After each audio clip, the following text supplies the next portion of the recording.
চোখ মিলে দেখতে পাবো, এটাই আমাদের প্রত্যাশা। এই আনন্দ তো আর আমরা জায়গা পাচ্ছি না। আমি খুবই আনন্দিত, তারেক রহমানকে দেখার জন্য আসছি। 17 বছর ভোট দিতে পারিনি, ভোট দিব ধানের শীষে।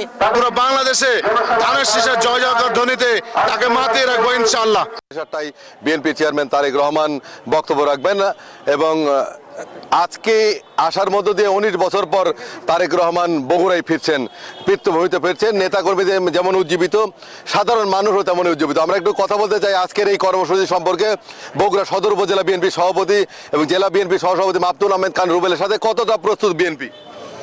বিএনপি সর্বোচ্চ প্রস্তুতি নিয়ে অপেক্ষা করছে, কিন্তু আমাদের কষ্ট, যত মানুষ সাড়া দিচ্ছে, যত মানুষ আসতে চায়, আমাদের মহান নেতা, আমাদের সন্তান জনাব তারেক রহমানকে দেখার জন্য, সেই এত মানুষের একত্র করার জায়গা বগুড়াতে নেই। ধন্যবাদ। উনি জানালেন যে নেতা কর্মীরা যেমন উজ্জীবিত, সাধারণ মানুষও তেমন উজ্জীবিত এবং এত মানুষ আসবে তারা আশা করছেন যে লাখো মানুষের সমাবেশ হবে বগুড়ার আলতামনসা খেলার মাঠে। এই ছিল বগুড়াতে সর্বশেষ।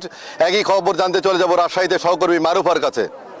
মাদ্রাসা ময়দান মাঠে সার্বিক প্রস্তুতি সম্পূর্ণ এবং এখানে আমরা শুধু রাজশাহী জেলারই নয়, রাজশাহীর আশপাশের বিশেষ করে চাঁপাইনবাবগঞ্জ জেলা সহ এবং আশপাশের যত নেতাকর্মী রয়েছেন, সর্বস্তরের নেতাকর্মীকে আমরা এখন রাজশাহী এই মাদ্রাসা ময়দান মাঠে দেখতে পাচ্ছি। এবং কিছু অংশ রয়েছে শাহ মখদুম রহমাতুল্লাহর মাজারে, যেখানে বিএনপি চেয়ারম্যান প্রথমে আসবেন।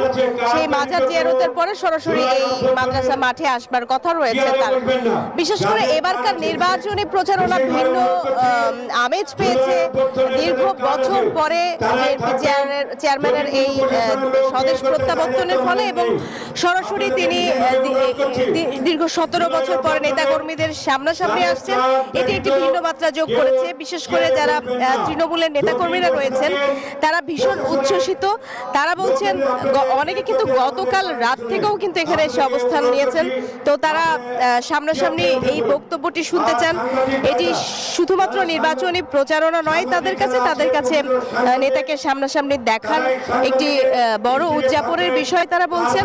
এবং একই সাথে বিএনপি চেয়ারম্যান এখানে কিন্তু এই রাজশাহী অঞ্চলের যত ভোটাররা আছেন তাদের কাছে তার ইশতেহার তুলে ধরবেন, এবারকার নির্বাচনী ইশতেহার, এবং জনগণ যেন ভোট কেন্দ্রে গিয়ে ভোট দেয় সেই বিষয়ে তিনি উৎসাহ দেবেন।